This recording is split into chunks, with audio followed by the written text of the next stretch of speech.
Our next speaker is Sylvester Peele, who this morning alluded to his reasons for coming here.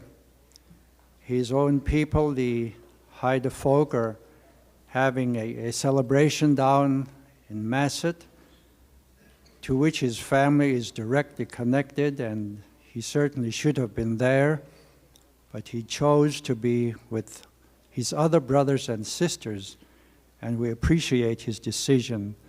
And I'm sure this time he has a few words to share with us. Brother Sylvester Peele.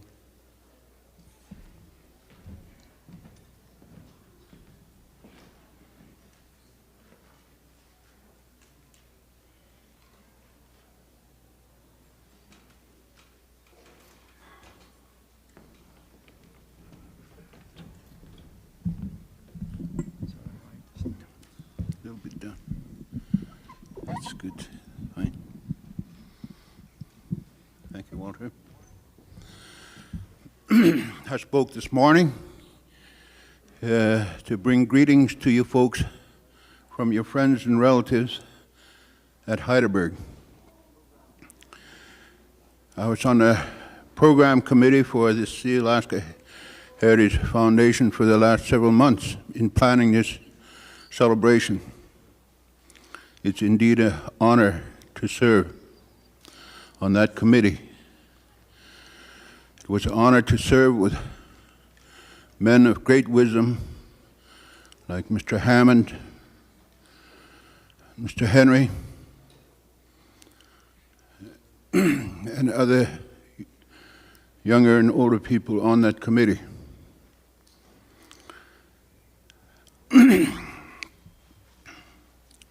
Very honored to be here today. I respect the privilege, and I'm grateful for the privilege. As I listened to Austin's speech and Tommy's speech a few minutes ago, it reminded me of when I was younger. I was fortunate that I grew up when there were still a lot of people, older people that I'm referring to in Heidelberg, to sit for hours at a time listening to stories in our own language, the Haida language. Fortunately, I could understand and talk our language pretty fluently.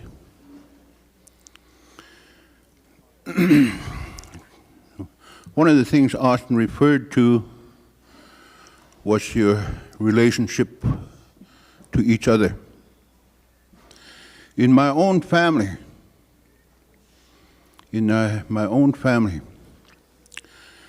my oldest girl is married to a young man from Tlingit, William's family, a big family, Tlingit. And my oldest sister married to a Demert family, Franklin Demert, Joe Demert's son. They're from Tlingit also. I'm just pointing this out because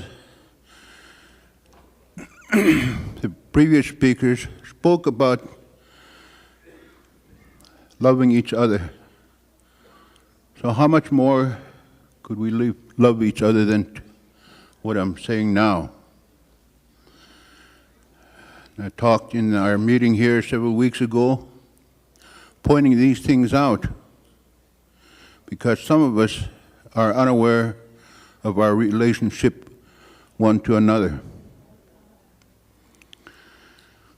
There's several of us, and you folks know, that's married to Haida people.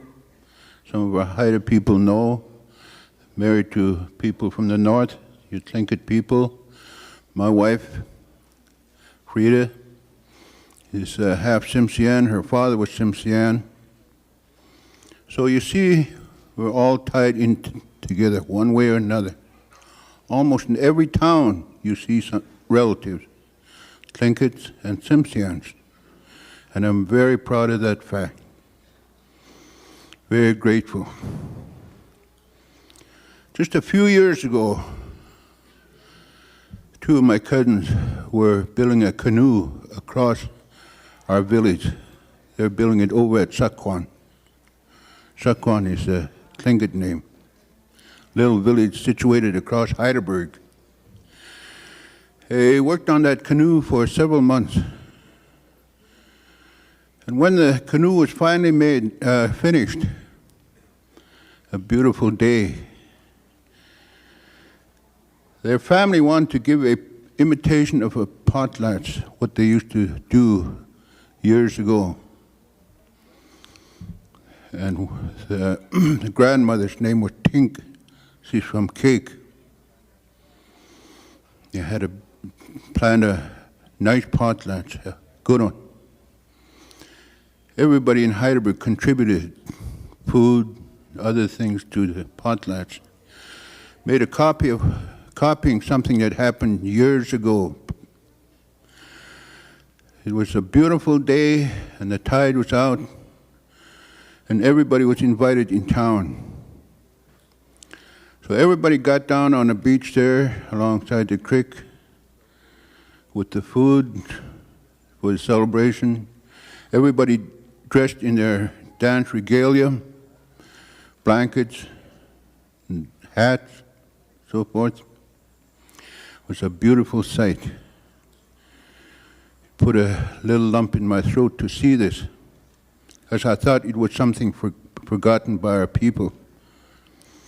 And here on the calm waters, there were 3 young men coming across from Sakwan to Heidelberg. And the grandmother walked out on the beach. Tink walked out on the beach. She said, "Kies to Ija. Kies to Ija. Sakwan had it Ija. Sakwan had it Ija," they answered. She said, "Who are you? Who is that coming to our shores?" And her grandsons, one of them was taught the few words that he knows in the Haida, replied by saying, "Sakwan had it Ija. Sakwan had it Ija. Tlingit lang intlang." We're people from Sakwan. It was their village. We're coming to visit you, Grandma. What a touching scene. What a very beautiful scene it was. Bringing back old times. These 3 young men, brothers, Clarence Peele Jr., Warren Peele, and their young brother Teddy Peele. They all worked on that canoe across Heidelberg. They built it themselves and painted themselves. And then, as they landed, there were several young men from the Eagle and Raven tribe walked down with poles in their hands. As the boys got out of the canoe, they put these poles under the canoe and walked all the way up the shore with it, all the way up the beach. And as they set it down, then the dancing broke out, celebrating. They danced all afternoon. It was a copy of a potlatch that Frank Natgong remembered, and his wife also remembered. So this is one of the last that I saw. What a great day it was. And the canoe stayed at Heidelberg there for 2 or 3 years, and later Sealaska bought it, and that's the one over in the Sealaska building. When it was brought up here, it was brought up by a seine boat, and the seine boat put that canoe in the water out here outside the city. Again, the 2 brothers rowed ashore, and their mother was down the beach. And they went through the same thing again. Kies to Ija. Kies to Ija. Sakwan hat Ija. Tlingit intla. Tlingit intla. We're people from Sakwan. We come all the way up here to visit you. again, some young people went down there, packed that canoe all the way up to the front of Sealaska building. There it rests. I'm only saying this to point out to you that our people too still carry on their culture in carving, canoe making, dancing, and singing. They are a very proud people.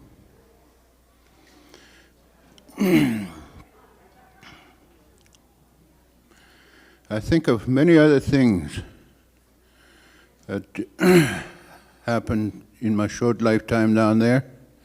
Originally, there were 3 Haida communities close together.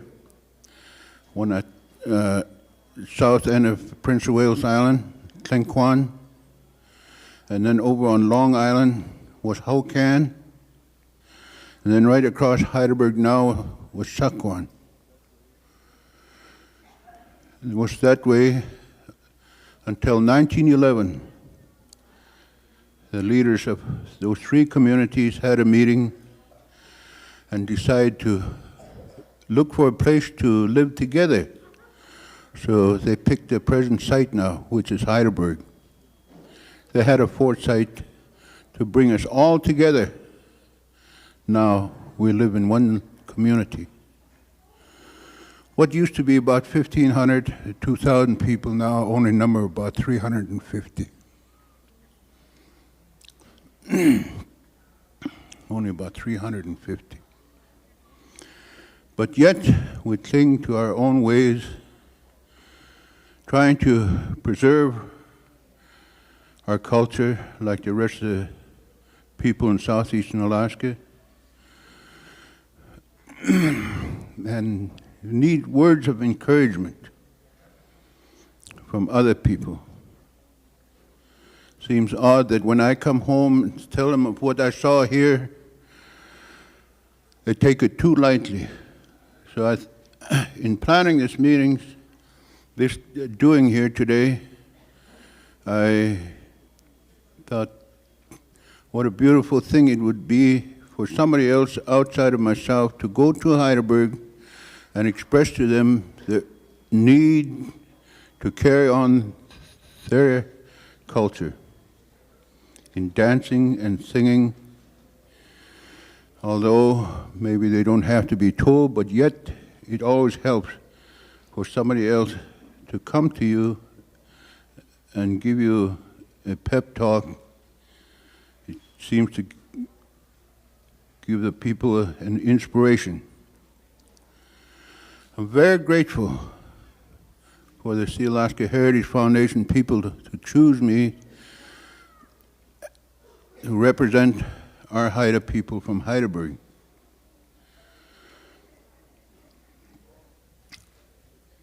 We all look too serious, so we'll get on the light side. I travel quite a bit for my people, and once, not too long ago, I came back from a long trip. And each time I got back, my grandson, who's about 18 or 19 now, named Harris, he always meets me at the airplane float. And this particular time he was overly anxious. I got my little truck there so I don't have to walk all the way home. Brought my suitcase up and put it on my truck, and I got into a truck and started driving. So I was going, he said, "Go up that way, Grandpa." So I went up the hill, a place I didn't even have to go, and he pointed all the rest of the way to me, and so I followed just the directions he made me go. There was a grand opening for a senior center, about 20 rooms in that place. There was a grand opening there that afternoon, and everybody was going through there and having lunch and so forth. And he said, "You see that corner room there, Grandpa?" I said, "Yes."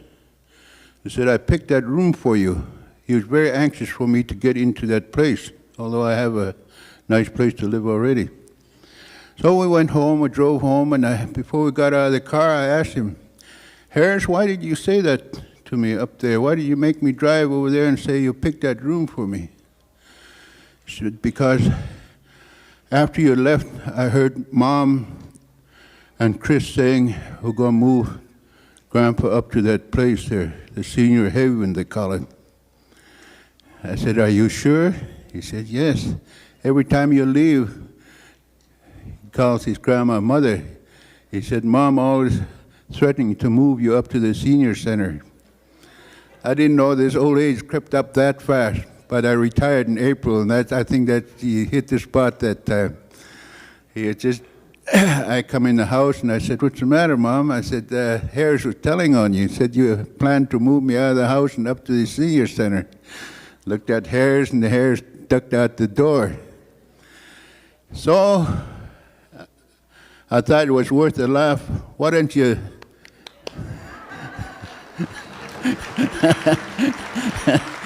I see Mr. Martin back there, and Bob Martin and I visited yesterday in the lobby out there, and we're reminiscing. And he claimed relationship to a huge family in Heidelberg, the John Wallace family. So I'm just pointing out how we're all interrelated.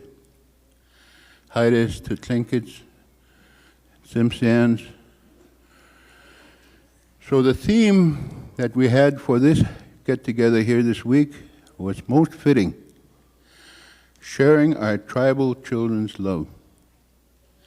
With this, I want to express my appreciation once more and express to you my gratefulness and express to you our feeling from the Haida people. We love you. Thank you.